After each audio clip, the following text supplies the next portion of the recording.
Bueno, muy buenos días. Es un gusto para mí el estar en esta ocasión, en este evento tan importante y el estar compartiendo con ustedes algunos de los temas e investigaciones en las cuales me he involucrado en los últimos años. En este caso vengo a hablar de los jóvenes, como lo indica la lámina, los jóvenes en el crimen organizado y que trata sobre algunas reflexiones en torno a las causas, a la violencia y a la paz en Sonora, ¿no?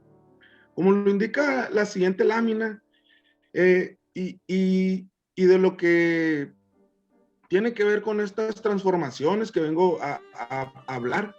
En el caso de los homicidios, como se puede apreciar en las gráficas de México y Sonora, desde en los últimos 30 años, pues eh, esta materia, el de los homicidios, que es según México Evalúa, una de los organismos encargados de este tipo de mediciones, pues los homicidios es una de las variables más confiables para entender la dinámica o los cambios que se presentan en relación al crimen organizado en algún momento, en algún lugar concreto. En el caso de México y de Sonora, pues podemos apreciar que a partir de 2007, que es cuando inicia la guerra contra el narcotráfico en nuestro país, pues hay una serie de cambios más o menos importantes en el caso de Sonora y muy importantes en el caso mexicano, ¿no? Y son gráficas que van más o menos de la mano, ¿no? Sin embargo, pues Sonora tiene algunos descensos importantes después de 2010 y como a la par del caso mexicano, pues a partir de 2016 hubo un incremento muy considerable en esta materia.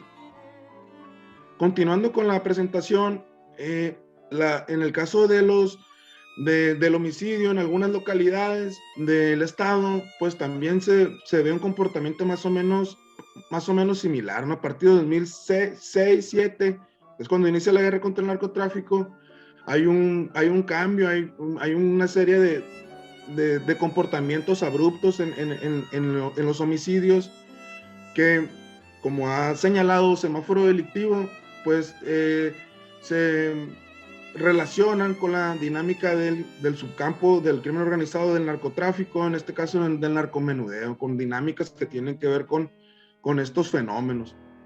Por ejemplo, en el caso de Nogales, el punto más álgido lo alcanzó en 2010, que según versiones oficiales es cuando se da la separación del cartel de Sinaloa y hay una lucha interna entre la facción de los Beltrán Leiva y en la facción del Chapo y del Mayo Zambada, al menos en esta localidad del estado, ¿no? Sin embargo, pues todas las localidades, al menos estas localidades, han presentado una serie de cambios muy considerables, abruptos, una aceleración importante en el homicidio de los últimos 6 años. Como, como lo señala la siguiente diapositiva, pues estas transformaciones en la violencia criminal organizada, aparte de tener una dimensión numérica, cuantitativa, como lo señalamos en el caso de los homicidios, esto también se ha dado en los reportes de desapariciones, de las bases de datos de la Comisión Nacional de Búsqueda. El registro que ellos mantienen, pues también se observa un incremento muy considerable, al menos en los últimos años aquí en Sonora. Y también han habido un incremento considerable en cuanto a los desplazados. Esto también tiene una dimensión cualitativa, es decir, que existen formas o se reproducen formas de violencia criminal organizada que no tenían precedentes en la entidad, ¿no? A partir de que se dan nuevas formas de visibilización, se dan nuevas, los homicidios, las desapariciones adquieren otro tipo de dimensión, adquieren otro tipo de formas, de formatos de presentación ante el público, ¿no? Esto también pues da pauta a que exista la emergencia de fenómenos pues nunca antes vistos en cuanto a violencia criminal. Por ejemplo, las autodefensas, como sucedió en Michoacán, o las narcomantas como dispositivos de mensajes públicos, o la inclusión de mujeres y adolescentes y niños en toda la cadena de la distribución del trabajo, de la división del trabajo del crimen organizado, pues también ha sido un fenómeno considerable, ¿no? En este caso, como lo indica la lámina, yo vengo a hablar del sicariato juvenil en concreto. Por una parte, el sicariato ha sido un fenómeno bastante antiguo, ¿no? Data de la ocupación romana en Palestina, cuando eran contratadas personas para asesinar romanos a cambio de una paga en ese entonces, ¿no? Se les llama sicario porque ellos entre sus ropas llevaban una daga llamada sicari que ocultaban, y con este instrumento, con esta herramienta, era como llevaban a cabo las ejecuciones, los asesinatos, ¿no? Bueno, el sicariato, pues como un concepto social, es entendido como un servicio por encargo, delegación, para los ajustes de cuentas, de protección o de amedrentamiento. Entonces, el sicario es quien es el prestador de este servicio, y cuando ya no existe una paga en esta intermediación, en este conjunto de relaciones, cuando no existe una paga, el sicario pierde totalmente su rasgo, su característica. Como lo dice esta misma lámina, el sicario pues ha venido, en el caso mexicano, ha venido sufriendo transformaciones muy considerables, ¿no? Esto tiene que ver, por ejemplo, en el caso de los Zetas, que es un brazo armado que surge en el cártel del Golfo, a partir de finales de los 90. Fue un modelo muy exitoso de sicariato paramilitarizado, ¿no? Esto tiene que ver con que las organizaciones entraron en una feroz competencia por acaparar los mercados de los territorios en los que estaban en disputa, ¿no? Esto trajo que la guerra, o que todas las organizaciones criminales ahora poseen una estructura armada para este tipo de actividades, entraron en modo de guerra. Y de este modo, pues la guerra erosionó las estructuras criminales, dando pauta a que se diera el reclutamiento de menores de edad o de jóvenes. Se volvió un fenómeno netamente juvenil, ¿no? El sicariato. Son particularmente, o de forma muy generalizada, son personas menores de 30 años por lo general. Esto tiene que ver o se relaciona con la militarización de las procuradurías que se dio desde los 90 en el país, ¿no? Cuando los militares fueron tomando posiciones estratégicas en algunos cuerpos de seguridad, ¿no? Y estos fueron cooptados a su vez por organizaciones criminales, y es como se da estas nuevas formas del ejercicio del sicariato en México. Siguiendo con la presentación, pues las cifras que existen para dimensionar la problemática, pues datan que son de algunas decenas de miles de niños y adolescentes los que se integran a las organizaciones criminales, ¿no?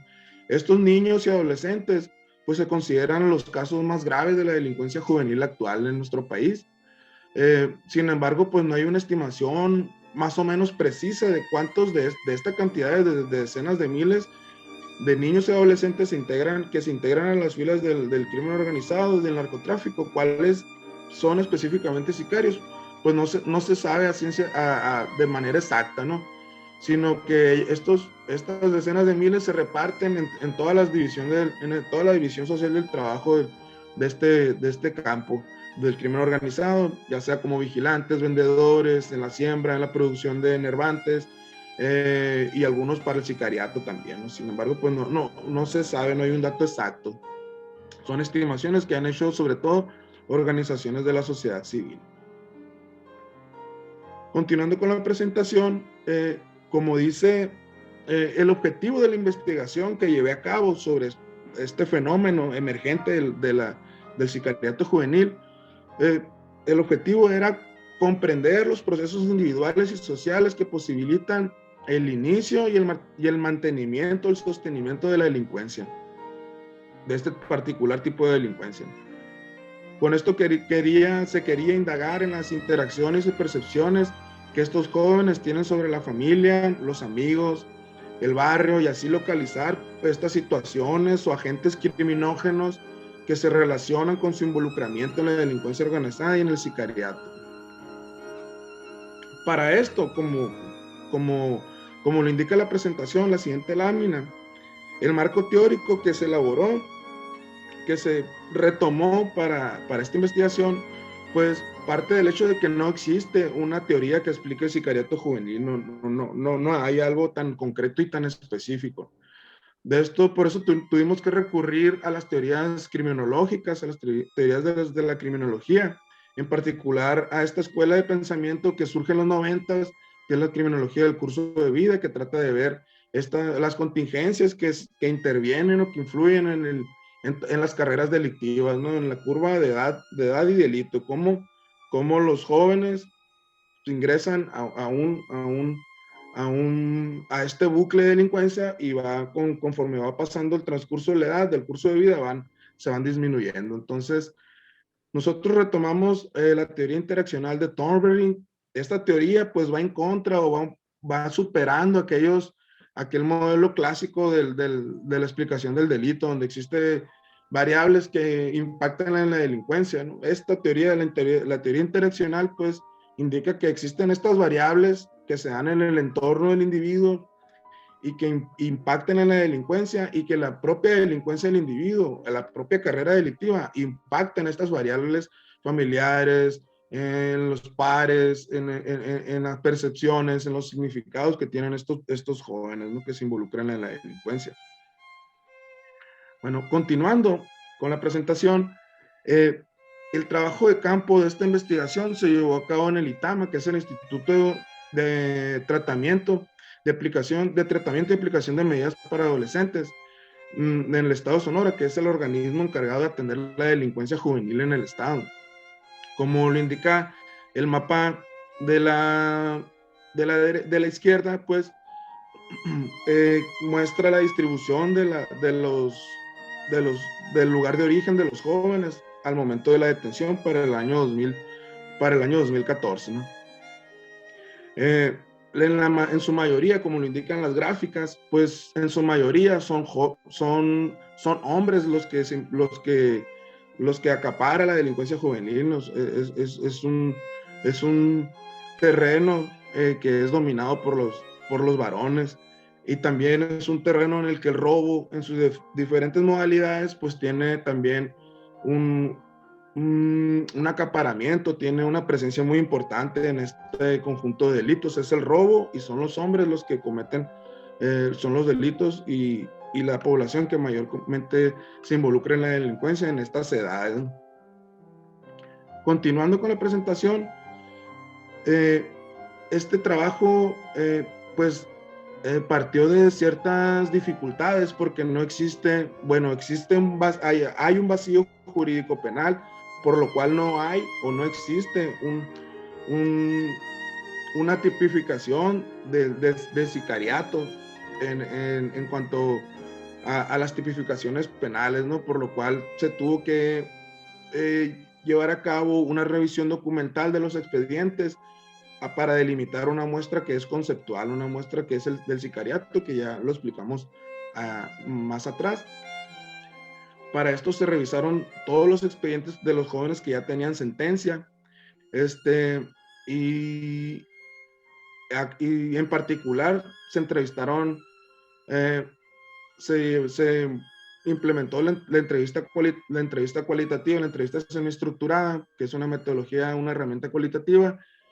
Se delimitó esta muestra de 15 jóvenes que estaban internos por los diversos delitos, como homicidio doloso, delitos contra la salud, violación de la ley de armas de fuego de uso exclusivo del ejército y las fuerzas armadas, secuestro, homicidio en grado de tentativa, delincuencia organizada, tráfico de personas. A partir de esta muestra, de estas 15 entrevistas que con estos jóvenes, con estos muchachos por estos delitos, pues se encontró que en solo 6 casos se trataba de jóvenes que manifestaron haber trabajado como sicarios para alguna organización criminal, no yo en específico del narcotráfico. De estos jóvenes, o de toda la revisión de expedientes, pues no encontré casos en los que se tratara de sicarios pertenecientes a la justicia privada, ¿no? Todos aquellos que tenían rasgos de sicariato o que manifestaban rasgos de sicariato tenían que ver con delincuencia organizada. Estos 6 casos en los que se detectaron, como jóvenes que trabajan para el narcotráfico. Estos 6 casos pues representa el 1% de los internamientos, ¿no? Y esto pues ya es un hallazgo importante, ya que pues no existe o el sicario es el gran ausente de la estadística criminal, ¿no? No existe una precisión de cuántos sicarios hay en los sistemas penitenciarios de todo el país o en los sistemas para menores, ¿no? Aparte, y bueno, esto también contrasta con lo que las autoridades creen, con las creencias de las autoridades o las estimaciones, que ellos tampoco pues saben la cantidad exacta de, de menores de edad en el sicariato. Esto es importante, bueno, porque no fue un estudio, no es un dato exhaustivo, yo no me acerqué a a las diversas centros de internamiento que hay en el estado. Este estudio se elaboró, se realizó en el Centro de Internamiento Intermedio, que es donde están los menores, los mayores de 14 años y solamente aquellos jóvenes que cometen los delitos más graves, ¿no? Tampoco me acerqué a las instituciones para mujeres, que en este momento tendrían unas 12 chicas en internamiento, por lo que no se descarta que existan casos de trayectorias, de muchachos con trayectorias en el crimen organizado, en específico en el sicariato. Siguiendo con la presentación en cuanto a los hallazgos y continuando con la siguiente lámina, el perfil sociodemográfico de estos jóvenes, de estos 6 muchachos, pues es el siguiente, como lo muestra la lámina. Las edades en las que estos muchachos fueron detenidos es desde los 14 a los 17 años. El lugar de origen en su mayoría son de Sonora. La extracción pues también ahí es balanceada entre rural y urbana. La escolaridad, pues esto tiene que ver un poco con el momento en el que ellos son reclutados y cuando una vez que ellos ingresan al crimen organizado, pues ellos abandonan la escuela, ¿no? Y esto tiene que ver con las edades en las que estos muchachos se encuentran en ese momento. Primaria incompleta o secundaria incompleta por lo general. El nivel socioeconómico pues también es entre bajo y medio. Toda esta información es información proporcionada por el propio adolescente a partir de los estudios de trabajo social o psicológicos que se llevan a cabo en el ITAMA. El tipo de familia también pues varía, es integrada, disfuncional, aparentemente integrada y así, ¿no? La ocupación del padre y la madre pues también, ¿no? Desde amas de casa en el caso de las madres, o empleados, jornaleros, técnicos, varía, ¿no? Pero esta información, como lo veremos más adelante, pues a veces no es tan precisa, ¿no? Siguiendo con la presentación, en cuanto a la detección de estos muchachos o su categorización como sicarios, pues empleamos las narrativas que se extrajeron durante las entrevistas cuando ellos dicen haber sido sicarios, haber pertenecido al crimen organizado.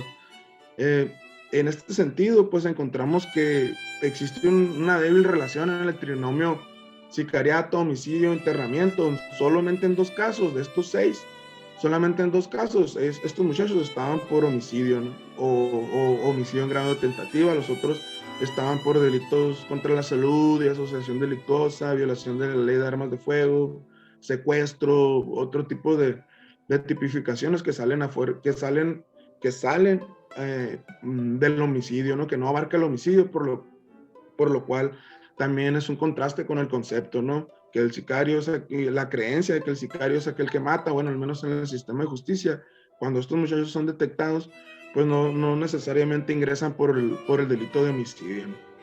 Como dice, por ejemplo, en el caso del adolescente número 1, en su narrativa, él nos cuenta, bueno, nosotros teníamos un patrón, dice él, un jefe, ¿no? Era el que nos piloteaba. Y pues ese día estábamos ahí en la casa de seguridad. Estábamos desvelados, no habíamos dormido toda la noche y todo el día. Estábamos desvelados y como a mediodía nos habló el patrón para que fuéramos a aventarnos un jale a la calle, ahí saliendo, dice él. Sobre un carro a quebrarlo, es decir, a matar a una persona. Ay, Simón.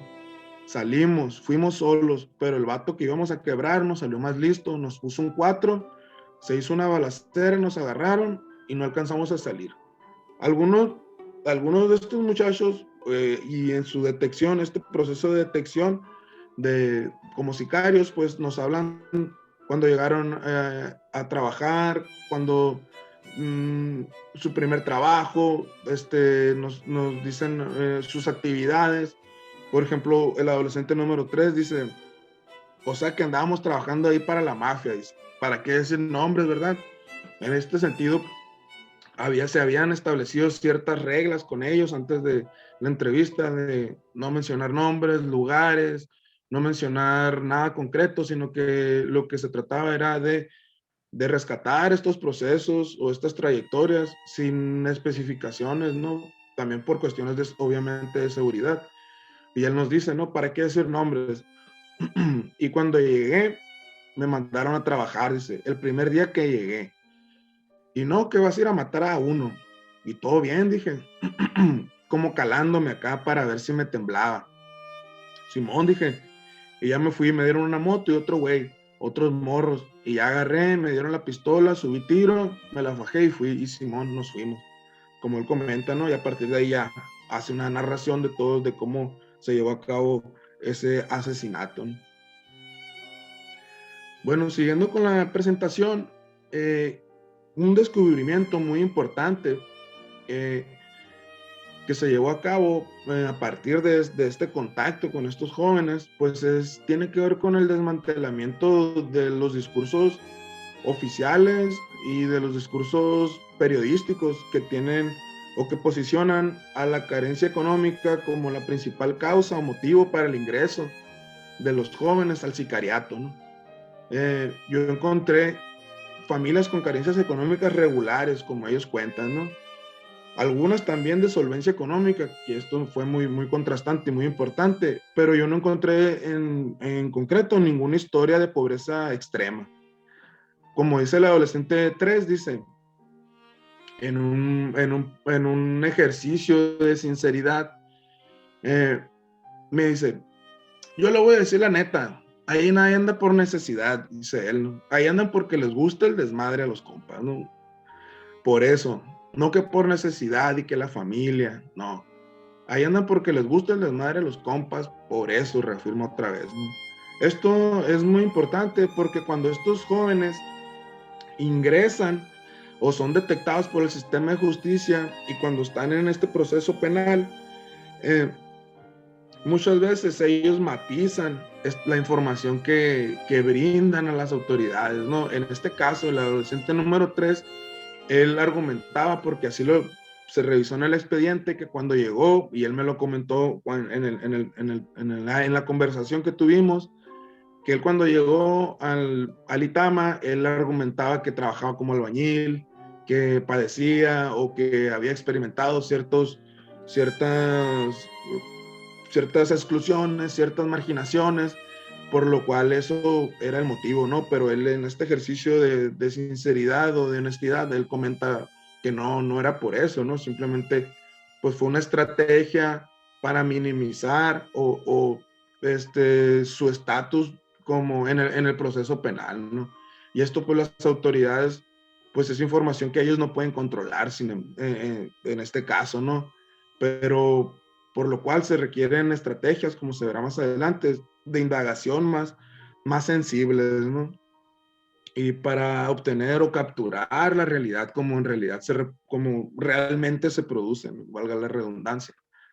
Bueno, continuando con la presentación, el ingreso al sicariato, que era uno de los principales objetivos de esta investigación, pues encontramos, por ejemplo, en el caso En el caso número 5, como él comenta, cuando se le pregunta por qué ingresó al sicariato, por qué se hizo sicario, ¿no?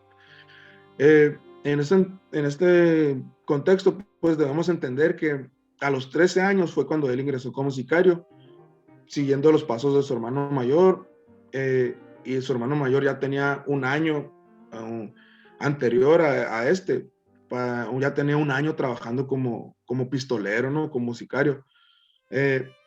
y él se metió al sicariato ya que se preocupaba por su hermano. Y él dice, ¿no? En sus palabras, se preocupaba pues de que lo mataran y no saber quién fue ni cómo estuvo o nada, dice, ¿no? Y pues andar ahí, para andar con él. Y ahí le dije, le pregunté, no hay manera de andar ahí, ya te la sabes, a uno le gusta, pues, me gustan un montón las cosas, las armas y todo eso, y no hay manera. Y pues no quería, pero ya al ratito ya andaba ahí, sí se hizo, dice él, ¿no? En ese sentido, pues, el ingreso al sicariato, encontramos que es un camino en el que el grupo de amistades y en el grupo de la familia configuran las interacciones más importantes para el ingreso a esta actividad, ¿no? Las relaciones que se establecen de manera sólida a base de la confianza, pues posibilitan el proceso de ingreso, ¿no?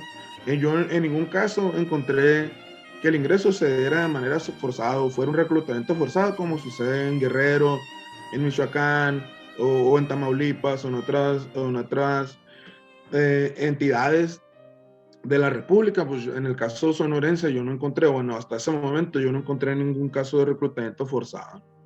En ese sentido, pues, el reclutamiento se da a través de estas interacciones que tienen lugar en el ambiente social primario, en la familia, en la escuela, en el barrio, cuyo trasfondo, pues, comprende un cierto arraigo en dicha interacción, que tiene que ver con pasar el tiempo con esa persona, compartir gustos, realizar diversas actividades en conjunto con esta persona, eh, lo cual viene siendo o se debe entender como un proceso de mediano o largo alcance. Es decir, es un proceso que lleva años, no es un proceso que de la noche a la mañana sucede el ingreso al sicariato. Es un gusto que van haciendo, es un proceso cultural, sociocultural, en el cual estos muchachos se van interactuando con estas fuentes criminógenas, ¿no? Y a partir de ahí es como se va dando el caminito para que ellos ingresen.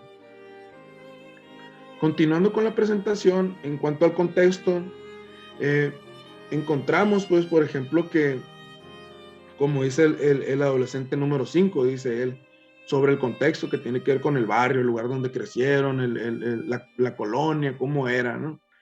Que nos describan cómo era y cuáles factores criminógenos se desarrollaban ahí, ¿no? Él nos dice, a lo que yo miraba, dice él, era medio violento, porque se la lleva un montón de mafia allá, dice. Pues yo miraba un montón de camionetas con sicarios arriba, dice. Un montón de movimiento ahí. De repente subían 2, 3 patrullas, los guachitos, los soldados, pero cuando subían ya no había nada, dice. Ya no estaba nadie en los puntos, ya nomás subían, daban el rondín, no miraban nada y pues se iban.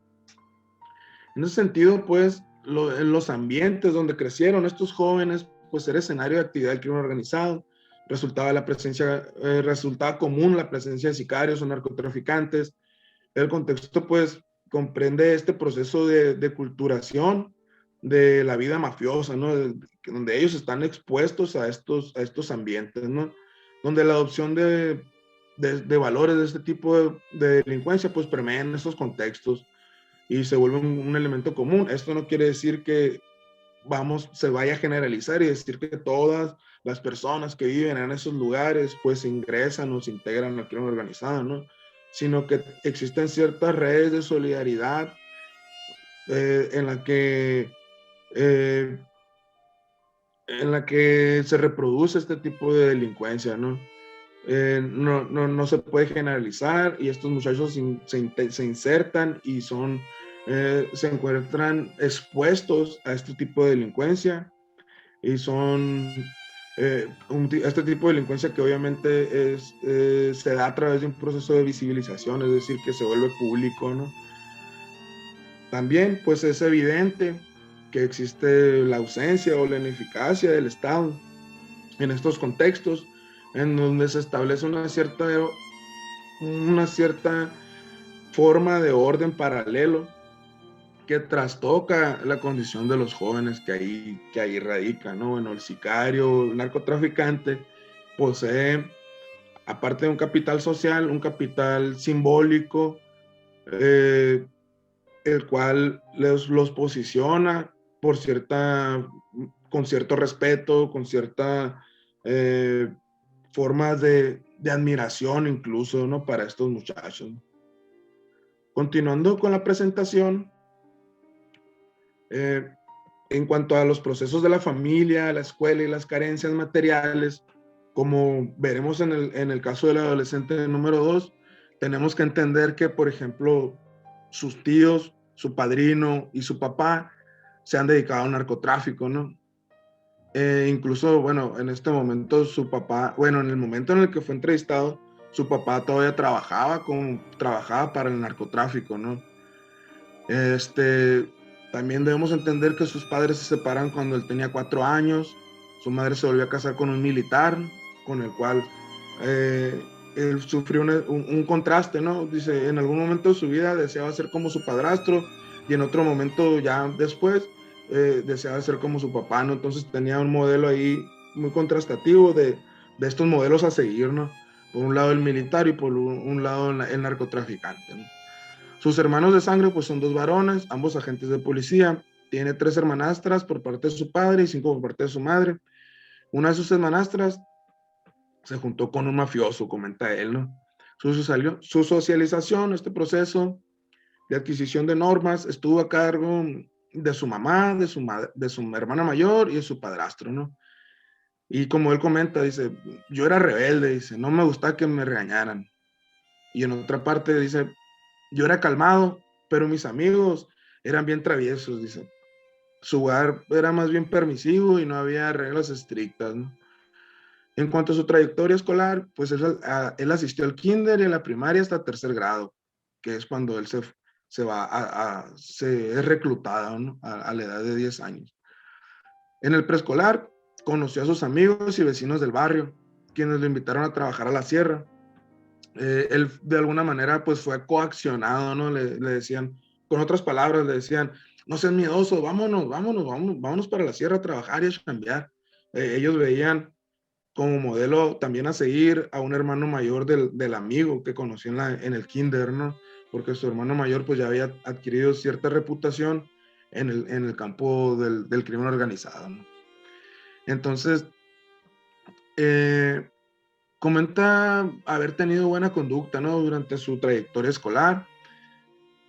No considera que en su escuela hubiera habido mucha delincuencia, ¿no? Solamente robos aislados y peleas usuales, ¿no? Lo normal, como ellos comentan.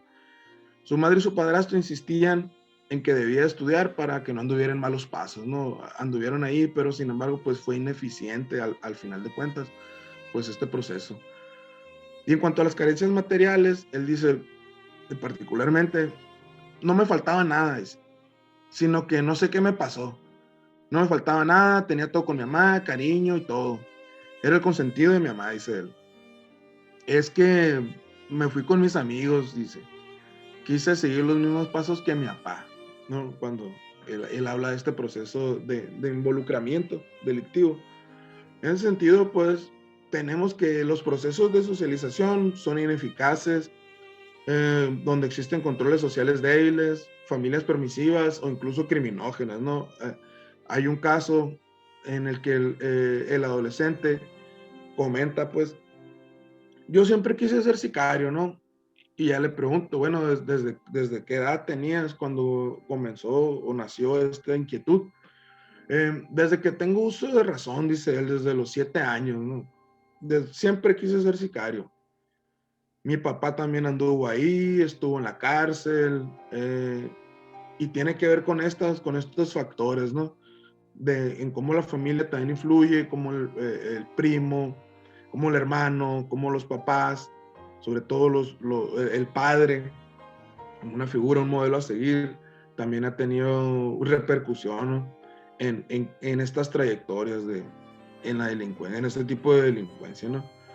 Pues encontramos de forma general que existen fallos de las instituciones socializadoras, de la escuela y de la familia, de la familia principalmente porque están ahí a cargo de estos jóvenes, y de la escuela porque, como lo marca la teoría del control social de la delincuencia, pues también tienen oportunidad de detectar a estos muchachos, ¿no? Todos estos muchachos fueron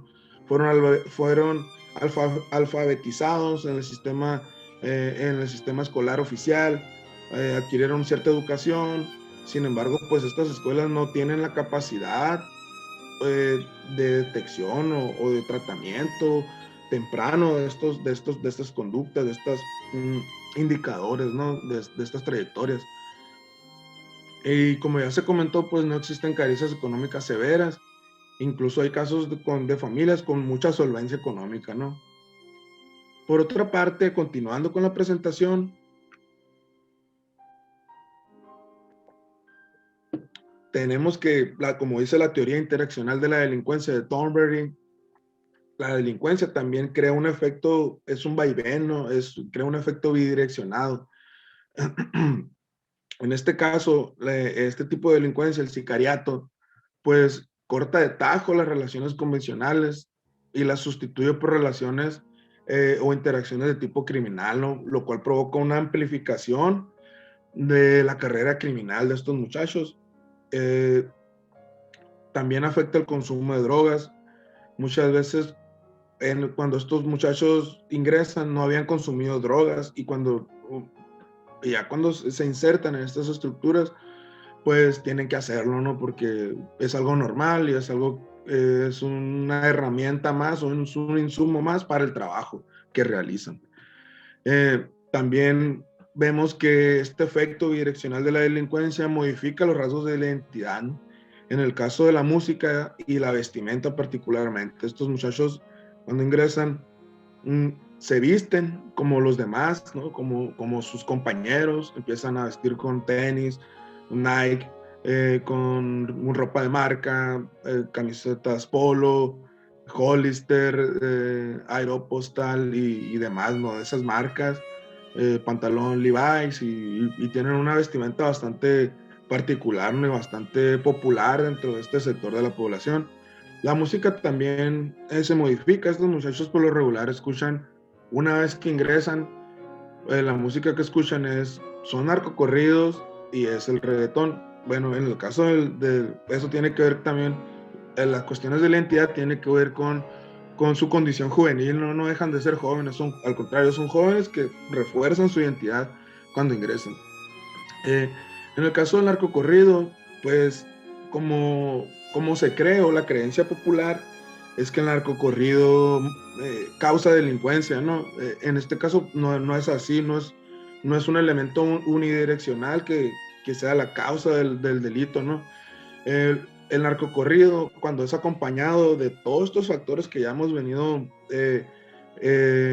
señalando, cuando hay bajos controles en la familia, cuando hay una asociación diferencial delictiva, que estos muchachos tienen contacto, se ven expuestos a agentes del crimen organizado, a situaciones criminógenas, cuando les gusta, cuando nace este gusto anterior por las armas, por ejemplo, a cuando el narcocorrido se acompaña de esta serie de factores, es cuando también refuerza las trayectorias en el delito, ¿no? Cuando, y ya cuando, y de hecho cuando ingresan estos muchachos al crimen organizado, pues la música, y en este caso el narcocorrido concretamente, tiene una función reforzadora de la identidad, ¿no? Cuando el corrido habla de tu patrón, habla de la organización a la que perteneces, pues se va creando este bucle de reforzamiento, de arraigo por la actividad, ¿no? Aparte que es una práctica muy común, ¿no? Escuchar narcocorridos cuando perteneces a este tipo de actividad, ¿no? También, pues crea un efecto, este tipo de delincuencia, pues crea un efecto de aislamiento social. La organización está por encima de todas las esferas de importancia para los jóvenes. Los jóvenes ya dejan de ver a sus familias como lo hacían, a sus amigos, a sus amigos no delincuentes, a sus amigos convencionales, dejan la escuela, los aísla de,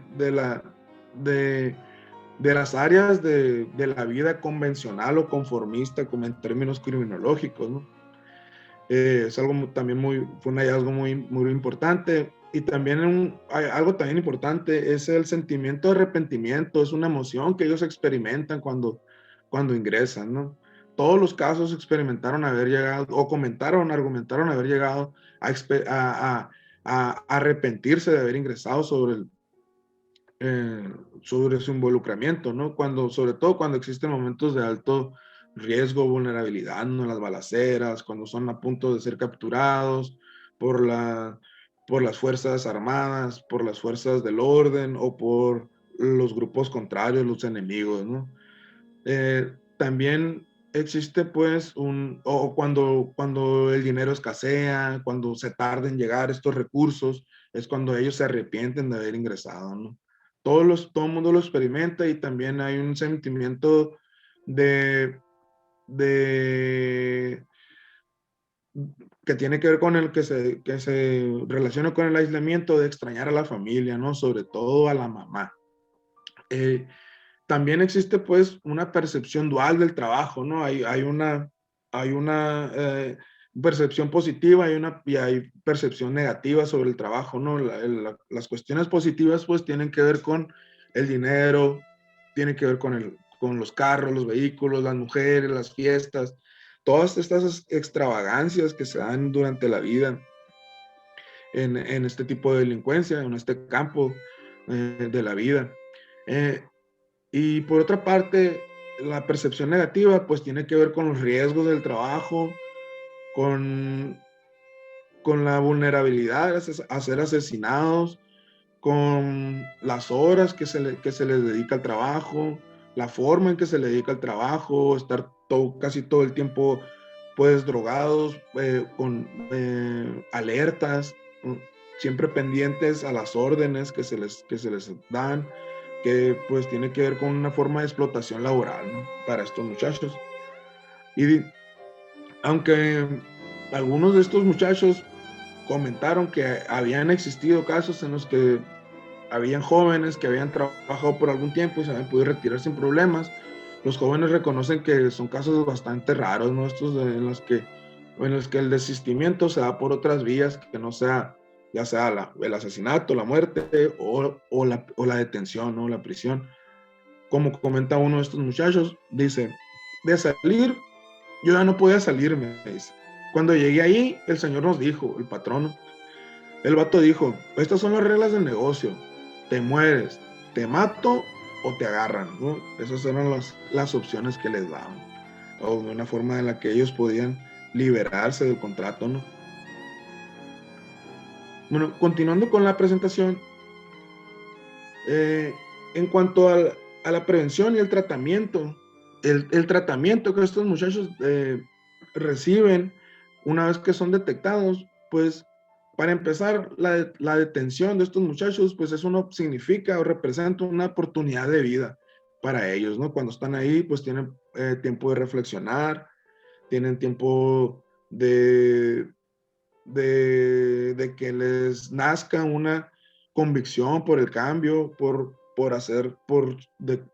finalizar la delincuencia, ¿no? Su vida en la delincuencia. Eh, Aparte, pues, del tratamiento, tenemos algo que lo obstaculiza para un tratamiento adecuado de esta población en concreto de sicarios, es que el sicario es el gran ausente en la estadística criminal, ¿no? Se requieren pues esquemas indagatorios sensibles, como comentamos, para tener una apreciación, una aproximación más o menos certera eh, sobre la realidad misma, ¿no? Y se debe atacar sobre todo el proceso de la cultura del crimen organizado, es decir, debe de haber una resignificación de los significados que ellos tienen. Esto tiene que ver con las formas en las que ellos también ejercen cierta masculinidad, ¿no? Por ejemplo, y esto se debe de leer debe tener una lectura en cómo, por ejemplo, la masculinidad y ellos se relaciona con el éxito, el control de emociones, con otro tipo de elementos y cómo estos se dan en la sociedad actual, no en la sociedad de la modernidad tardía. Por ejemplo, había un caso de un joven que decía, estando con su grupo de amigos, él comentaba, y mientras veía pasar una camioneta de último modelo en el barrio en el que vivía, yo algún día voy a tener una camioneta de esas, ¿no? Y comenta él, y sí, se me hizo, tenía varias ya, ¿no? Entonces, eso se tiene que leer en cómo estos muchachos significan el éxito económico o el éxito en la vida, ¿no?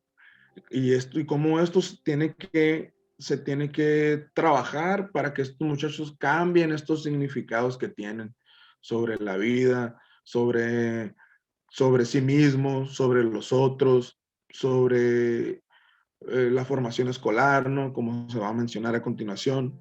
Y esto se relaciona concretamente con lo que tiene que ver con la prevención y a su vez con los procesos de pacificación.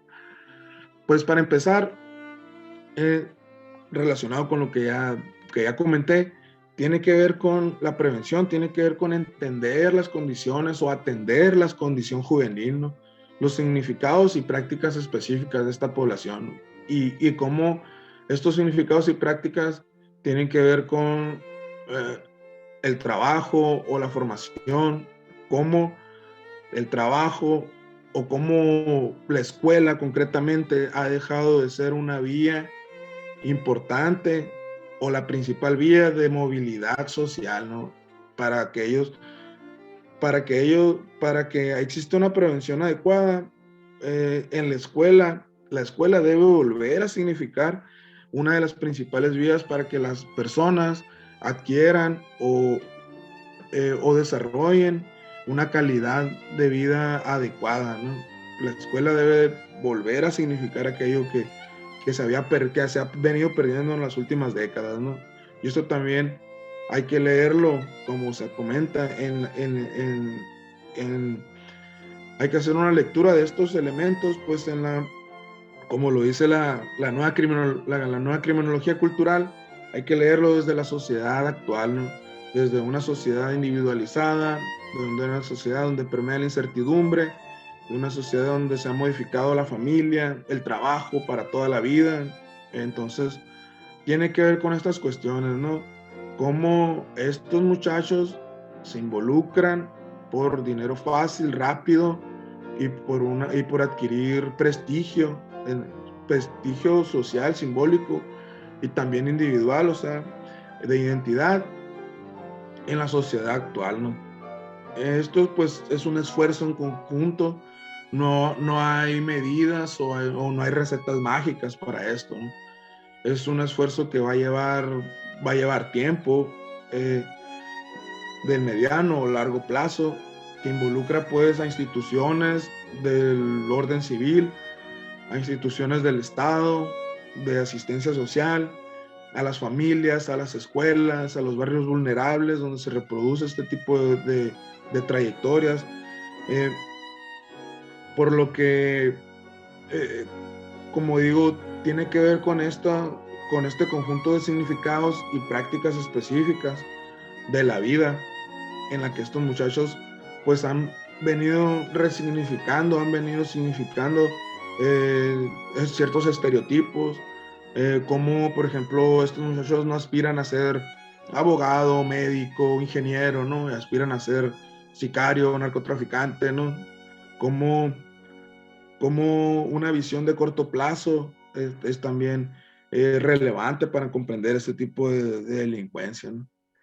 También, sin duda, se requiere mayor investigación en el tema, eh, mayor investigación no solo desde la criminología, sino también, por ejemplo, desde el ángulo de la perspectiva de género, de las masculinidades, eh, para comprender integralmente este tipo de fenómenos.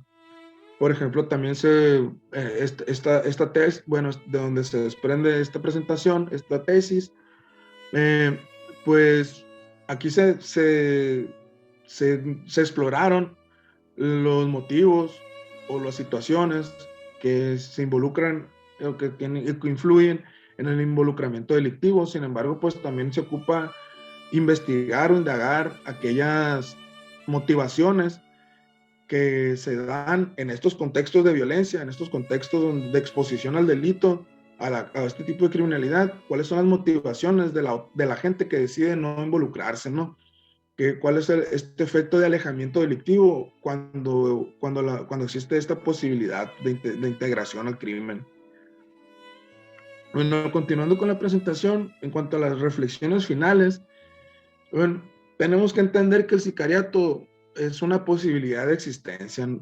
Donde se relaciona, como ya se comentó, con la condición juvenil en ciertos contextos muy concretos, ¿no?